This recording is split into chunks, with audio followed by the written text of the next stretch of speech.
Hey guys, we are on part 3 of the Suvarnabhumi, or it could be Suvarnabhumi. I might be wrong, but let's go. Historiography. We already read this part, so we're gonna read this part again till we get to the next part. Okay.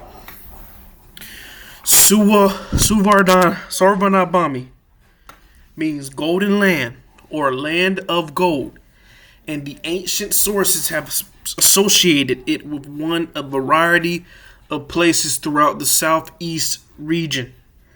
It might be also the source of Western concept of Aurea Regio in Claudius Ptolemy's Gangetic India, or India beyond the Ganges, and the golden charities, which we talked about last video, of the Greek and Roman geographers and sailors. The Paralipus of the Erythraean Sea refers to the land of gold, Chrysi, and describes it as an island in the ocean. The furthest extremity toward the east of the inhabited world, lying under the rising sun itself, called Chrysi. Beyond this country, there lies a very great inland city called Thena. Sounds like China, but it's not.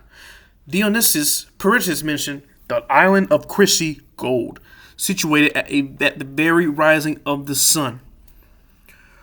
Or Priscin, who is a Latin grammarian, right? Put in popular rendition of Perigides: if your ship takes you to where the rising sun returns its warm light, then will be seen the Isles of Gold with the fertile soul. Aeneas referred to the insula Aurelia, Golden Isle, located where the Scythian seas give rise to the dawn. Josephus speaks of the Aurelia Characinis, and remember, we're gonna hear this word, the Aurea Characinis, a lot through the next videos that I post, which equals with the biblical Ophir. Remember, say this again: the biblical Ophir in the Book of Kings. Ophir is the son of Joktan. We're gonna learn that. But hence, the ships of Tyre and Israel brought back the gold for the temple of Jerusalem. The city of Thina was described by Ptolemy's geography as the capital city of the country on the eastern shores of the Magnus Gulf of Thailand. That's all we need to read right here. Now, what we're focused on this video is biblical Ophir. So for the teleport, boom. Here we go. Ophir. Modern Ophir, Tibetan Ophir, is a port or region mentioned in the Holy Scriptures, Bible. Famous for its wealth, its existence is attested by an inscribed pottery shard found at Tel Kasil in modern-day Tel Aviv. In 1946, they into the 8th century BC, which reads gold of Ophir for Beth Horon, 30 shekels. The location of Ophir is unknown, though the find confirms it has a real place which exported gold, which we're going to find out. Biblical references. Ophir in Genesis 10, the Table of Nations, is said to be the name of one of the sons of Joktan, son of Shem, right? The Book of Kings and Chronicles tell of a joint expedition to Ophir by King Solomon and Tyrian King Hiram I from Ezon Geber, a port on the Red Sea, that brought back large amounts of gold, precious stones, and algum wood, and of a later failed expedition by King Jehoshaphat of Judah. The famous gold of Ophir is referenced in several other books of the Hebrew Bible. In the Septuagint, other variants of the name are mentioned: Ophir, Sophir, and Sulfir. The New Testament Apocrypha book, Cave of Treasures, contains a passage, and the children of Ophir, that is, sin appointed to me, King Lopharon, who built Ophir with stones of gold, Now all the stones that are Ophir are of gold. Let's get to the theorized locations. So first, possible ancient trade routes, Sumatra and Malay Peninsula. The first historian Josephus, in the Antiquities of Jews, identified Ophir as the Aurea Chersonese, which belonged to India. Aurea Chersonese is Greco-Latin for Golden Peninsula. At that time, India was thought to comprise not just the Indian subcontinent, but also Indochina and Indonesia. Hence, is in geography, the nearest contemporaneous geographer Ptolemy lists these additional lands within the province of India beyond the Ganges.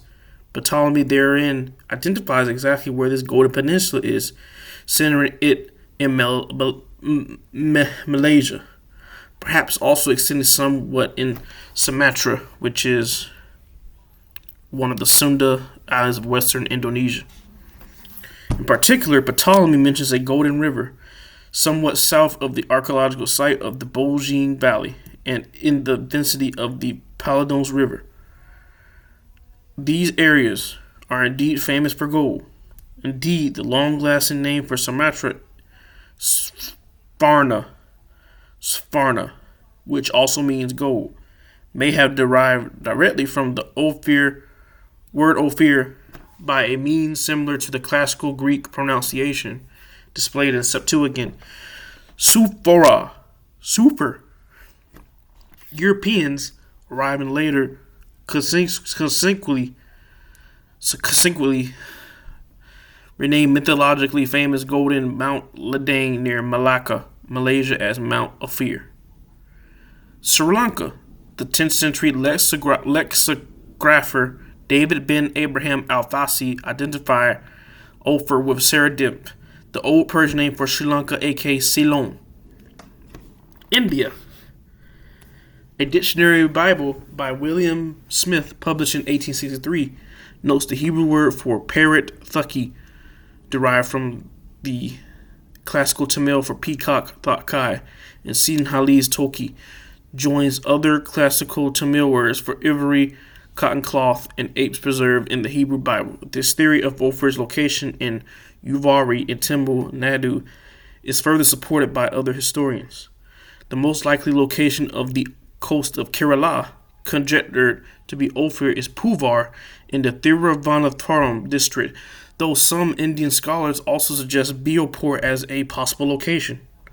Early in the 19th century, Max Muller and other scholars identified Ophir with Abhara, near the Indus River in modern state of Gujarat, India. According to Benjamin Walker, Ophir is said to have been a town of the Abhara tribe. In Jewish tradition, Ophir is associated with Uvari, a place in Indian subcontinent, named for one of the sons of Joktan. Ibn says that his Kibita at Tabaka Elper, that the Indians and the Sindhis and the Bindis are descendants of Ophir. Okay. The Kuya Islands. In Tomo III, 1519 to 1522, pages 112-138 of the Book of Coalition, General de Documentos Relevantos as Las Islas Filipinas Extensiones en Archivo de Indias de Sevilla, found in the General Archive of the Indies in Spain, document 98 to describe how to locate the land of Ophir.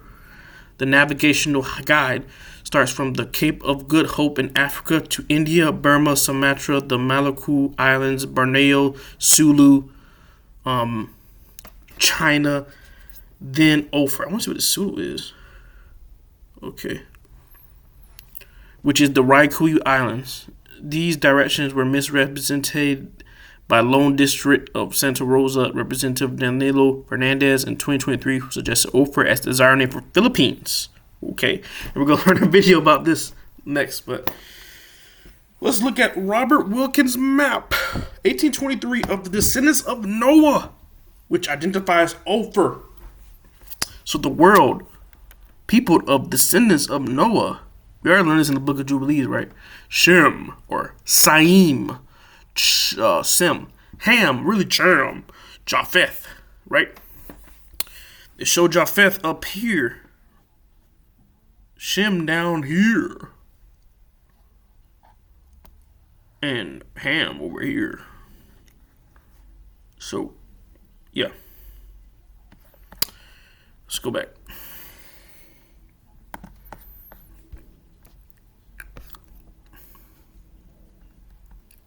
How I gotta press this button, maybe. Alright. Africa. Biblical scholars, archaeologists, and others have tried to determine the exact location of Ophir. Vasco da Gama's companion Tommy Lopez reasoned that Ophir would have been the ancient name for Great Zimbabwe in Zimbabwe, the main center of southern African trade in the gold Renaissance period. Through the ruins at Great Zimbabwe are now dated to the medieval era, long after Solomon said to have lived. The identification of Ophir with Sofala in Mozambique was mentioned by Milton in the Paradise Lost, 399 to 401, among many other works of literature and science. Another more serious possibility is the African shore of the Red Sea, Gulf of Aden, Somali Sea, with the name perhaps being derived from the ancient city of Oponi in modern-day Somalia, or from Afar people living in the Danakil Desert, Ethiopia, Eurasia, between Adulis and Djibouti. Ophir was a Latin name, referred to the Carginians who dwelt in North Africa in modern-day Tunisia, the name that later gave the rich Roman province of Africa and the subsequent medieval Ifriqiya, from which the name of the continent of Africa is ultimately derived, seems to have referred to a native Libyan tribe originally. However, see terms for this discussion. The name is usually connected with Phoenician Afar, thus, but a 1981 hypothesis has asserted that it stems from the Berber word Ifran, meaning cave, and reference to cave dwellers. This is proposed to be the origin of Ophir as well. Remember, Africa's Edom, so Mahad Dahaba, Arabia. In 1976, the United States Department of Interior announced that a team formed by the United States Geological Survey, together with the experts from Saudi Arabia, believe it has fairly airtight case that Ma'ad Abab Dahab, or Cradle of Gold, in Saudi Arabia is the biblical Ophir. As evidence, the team states that there are huge quantities of waste rock left behind ancient miners, approximately 1 million tons, and that is an average gold context of 0.6 of an ounce per ton, indicating that the mine ore must have been richer from sampling old slopes and from production figures during the 1939 to 1954 period when the mine was reactivated to extract gold and silver. The Geological Survey scientists estimated that in biblical times, much gold had been found at or near the surface. Moreover, Ma'ad Dahab is within the range of Israel's transport capability and could easily have been known to Solomon and his advisors because it lies on north-south trade that has to run Aqaba for some 4,000 years. Their conclusion is that the man Adab Dahab could have produced 34 tons of gold in ancient times and was the land of biblical Ophir. Okay. Americas. In a letter written in May 1500, Peter Martyr claimed that Christopher Columbus identified Hispaniola with Ophir. Theologian Benito Arias Montano proposed finding in 1517 Ophir the name of Peru, reasoning that the native Peruvians were descendants of Ophir and Shem. The California gold rush boomtown Ophir was renamed after the biblical source of Solomon's treasure. Ophir, Oregon is an unincorporated community on the coast of Kerr County, Solomon Islands. After their discovery by Europeans in 1568 by Spanish navigator Alvarado de Madana, the Solomon Islands were subsequently referred to as the Isle Solomon Islands by other reports of his voyages and optimistically conflated with the stories of King Solomon, believing them to be Ophir. Mars. Ophir Chasma, named after the biblical Ophir, is a canyon making up the Valles Marineris canyon system on Mars. Okay. But yeah, that's part 3. Yeah, guys, part 3, and we're done.